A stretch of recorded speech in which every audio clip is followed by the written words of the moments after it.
السلام علیکم ورحمۃ اللہ وبرکاتہ. الحمد للہ رب العالمین والصلاة والسلام على سید الانبیاء والمرسلین وعلى آلہ واصحابہ اجمعین.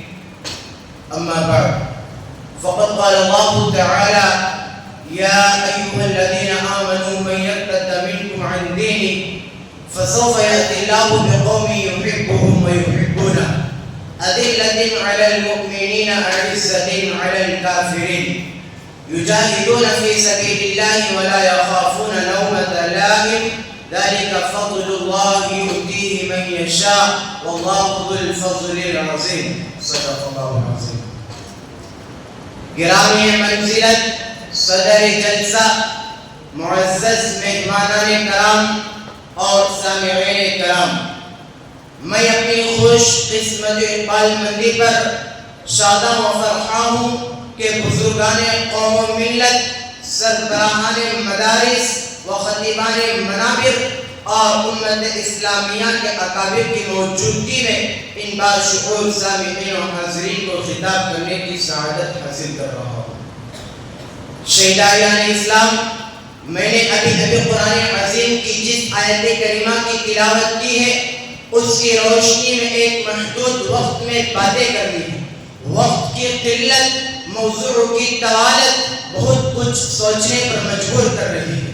کوشش کروں گا کہ انہی مختصر لمحات میں تشفی بخش اور کارآمد باتیں آ جائیں.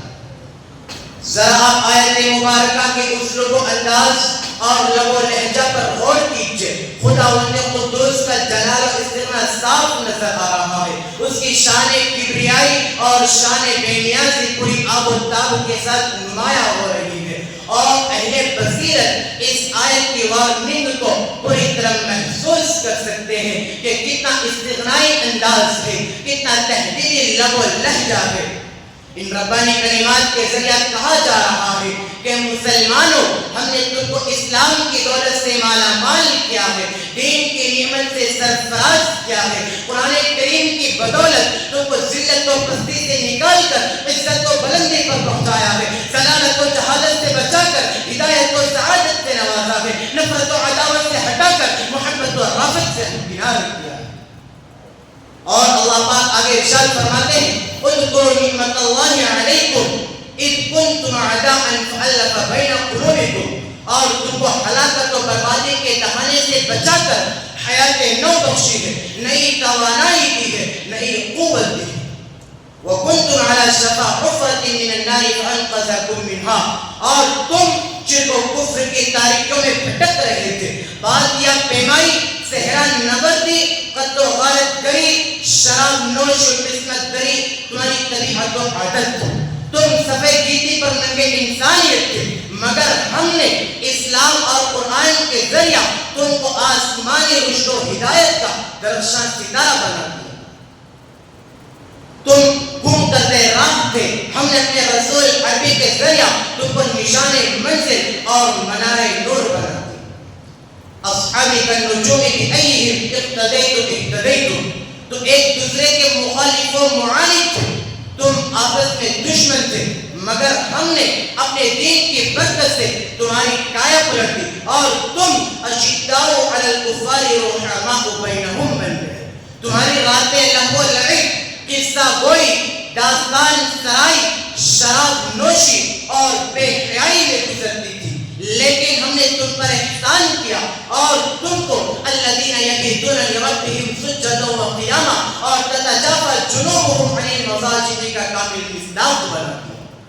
برادران ملت، اللہ نے اپنے عبادت گزار، اطاعت شعار، فرما بردار بندوں کو صرف یہی نہیں کہ اسلام کی دولت بخشی، عزت و عصمت دی، مقام صحابیت اور مرتبہ محبوبیت پر فائز کیا، بلکہ ان کی ایمان و یقین اور عمل و کردار، اخلاق و اخلاص، جذبہ اطاعت اور شوق جہاد کے سبب ان سے وعدہ فرمایا کہ ہم تم کو سر بلند کریں گے، خلافت کے تخت پر جلوہ گر کریں گے. لہذا بشارت دی جا رہی ہے، سرفراز کیا جا رہا ہے وعد الله الذين آمنوا منكم وعملوا الصالحات ليستخلفنهم في الأرض كما استخلف الذين من قبلهم وليمكنن لهم دينهم الذي ارتضى لهم وليبدلنهم من بعد خوفهم أمنا.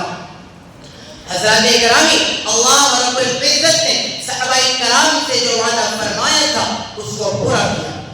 پہلے جب قریش مکہ نے اسلام سے منہ پھیرا تو اہل مدینہ کو ان کے بدلے اپنا محبوب بنا دیا، اور جب ایمان والوں کے تقوی کو جانچ لیا، ان کی اطاعت و عبادت کو پرکھ لیا، تو پھر مدینہ کو اسلام کا مرکز بنا دیا اور پورے کے پورے جزیرۃ العرب میں اسلام کو اقتدار بخشا. اور رسول اللہ صلی اللہ علیہ وسلم کے بعد خلافت راشدہ کا عہد زرعی شروع ہوا، جو اس کائنات میں سب سے بہترین دور خلافت تھا، جس کا کوئی بدل نہیں. دین اسلام کو بھی قرار و استحکام ملا، مسلمانوں کو بھی حکومت و اقتدار ملا، اور دائرہ خلافت وسیع تر ہوتا گیا، یہاں تک کہ اپنے دور کی سب سے عظیم الشان حکومت روم و فارس میں اسلامی سلطنت کا حصہ بن گئی، اور قیصر و کسریٰ ہمیشہ کے ہلاک ہو. فلا کسریٰ بعد کسریٰ ولا قیصر بعد قیصر کی نبوی بشارت قیامت تک کے لیے ثابت ہو گئی. سامعین کرام، جب تک مسلمان اسلام سے جڑے ہوئے تھے، دامن رسول سے وابستہ تھے، تو ان کی کامیابی و کامرانی، ان کی جہاں بانی حکمرانی کا آفتاب بلند تر ہوتا رہا، اس کی شعاعیں مشرق و مغرب کو روشن کرتی رہی. اسلامی عظمت و شوکت کا پرچم روم و فارس، افریقہ و ایشیا اور اسپین پر شان بان آن سے لہراتا رہا. اور کا مقام ہے ان تمام انعامات و احسانات اور صلات و عطایا کے باوجود انہیں پاکیزہ صفات لوگوں سے کہا جا رہا ہے کہ اگر تم اسلام سے پھر گئے، دین سے مرتد ہو گئے، تو پھر تمہاری کوئی حیثیت نہ رہے گی، تم پہلے سے زیادہ بے عزت اور بے وقت ہو جاؤ گے. حضرات گرامی، ذرا اپنے حالات کا جائزہ لیجیے، اپنے اعمال کا محاسبہ کیجیے. میں اسی چند باتوں اپنی تقریر کو ختم کرتا ہوں.